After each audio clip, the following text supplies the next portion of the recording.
So, good morning everyone. This is the report number 4 or yung post-harvest process of aswete. Yan.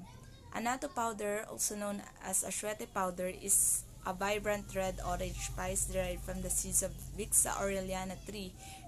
Here's a detailed breakdown of the process. So, we know naman yung pinaka-product talaga ng annatto is yung annatto powder, which is ginagamit natin siya for food coloring. And then number 1, harvesting the seeds. Ripe pods. Harvest the spiky red pods of the aswete tree when they reach full maturity, typically about 6 to 8 months after flowering. So after flowering na 6 to 8 months is yung pods is ready for harvesting na siya. Seed extraction. Carefully remove the seeds from the pods. So, dandahan natin i-remove yung seeds from the pods kasi nga, sabi ko nga kanina, is yung seeds is siya nang naman talaga yung need natin, usually by hand.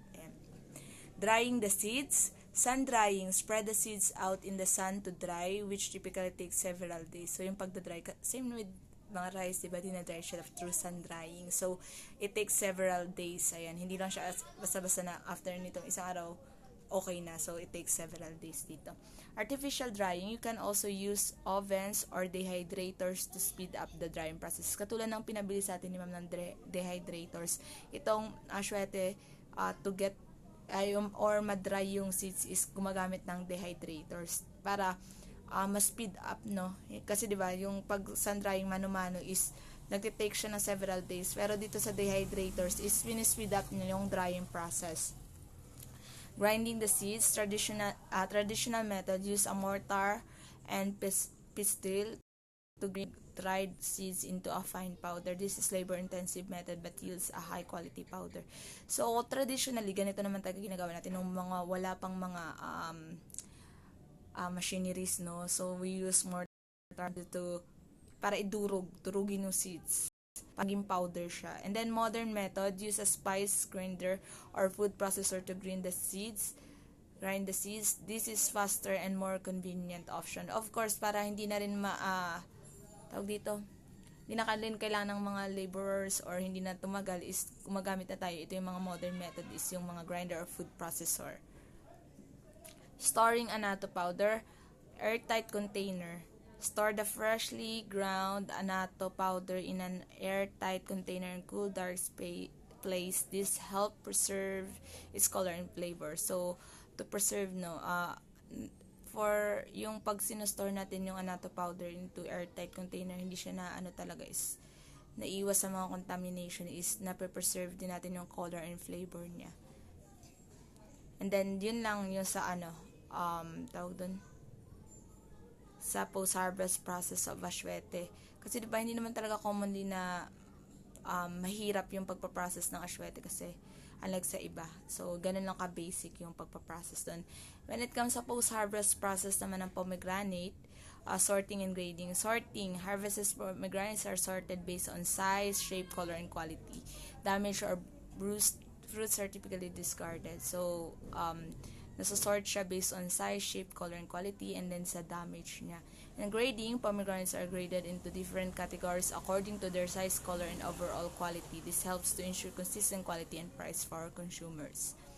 Cleaning and washing. Cleaning pomegranates are cleaned to remove any dirt or debris or leaves. Ayan, kaya siya kini-clean para matanggal yung mga dirt na natira pa nung hinarvest siya or nung nagdala siya sa packing house. And then washing, the fruits can be washed with water to remove any remaining dirt or residues. And for the storage and preservation, short-term storage, pomegranates can be stored at room temperature for several weeks. It kept in a cool, dry place. So, ayun.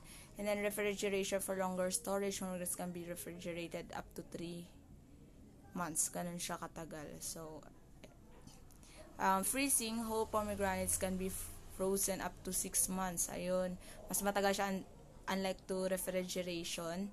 And then, kasi it takes 6 months, unlike dun is 3 months lang. Alternatively, the arils seeds can be extracted and frozen for up to 1 year. Ayan. And the processing, pomegranates can be processed into juice, concentrate, and other products to extend their shelf life. So, yung pag-process dito ng pomegranate is through powder siya na. Anardana, also known as dried pomegranate seeds, is a popular ingredient in Indian cuisine, adding a unique tangy and slightly sweet flavor to dishes. So, yung anardana, ito yung spice made from pomegranate. Commonly sa India siya. Kaya tingnan mo mga Indian cuisine. Katulad din kanina sa cultural management is India yung nakuha talaga nating basis.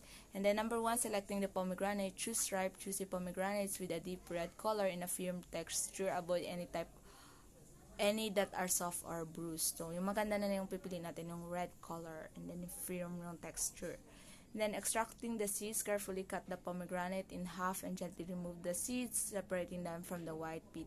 So, ito yung mano-mano lang, kung makikita natin, di ba, remove natin yung seeds, yung may arrows, because yun yung ginagamit, yung seeds yung ginagamit for powder. And then, pero sa iba na may mga machineries na talaga is, hindi na siya by hands yung isalagay mo lang sa mga machine is nakukuha na nila yung seeds. And then drying the seeds, sun drying, spread the seeds in a single layer on a clean dry surface in direct sunlight. Turn the seeds regularly to ensure even drying. This process can take several days. Of course, yung pag sa sun dry, unlike pag may ginagamit ka tayong mga dehydrators is malilesen yung time, yung days. Pero dito is it takes up ilang days para ma-dry talaga siya totally.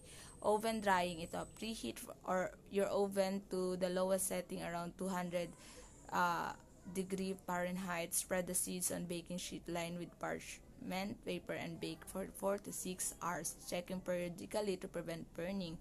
Ayun, so mas madali na lang siya 4 to 6 hours unlike pag mano-mano sa sun drying.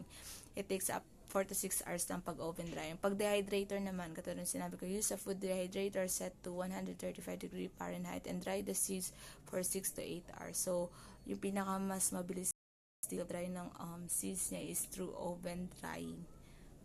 And then for storing ng anardana, once the seeds are completely dry and hard, store them in an airtight container in a cool, dark place. Anardana can last for several months when stored properly. So, same with aswete, kasi powder sila is kailangan ilagay talaga sila sa sealed na container na para ma-preserve yung lasa and then yung itsura niya mismo. So, ayun lamang po.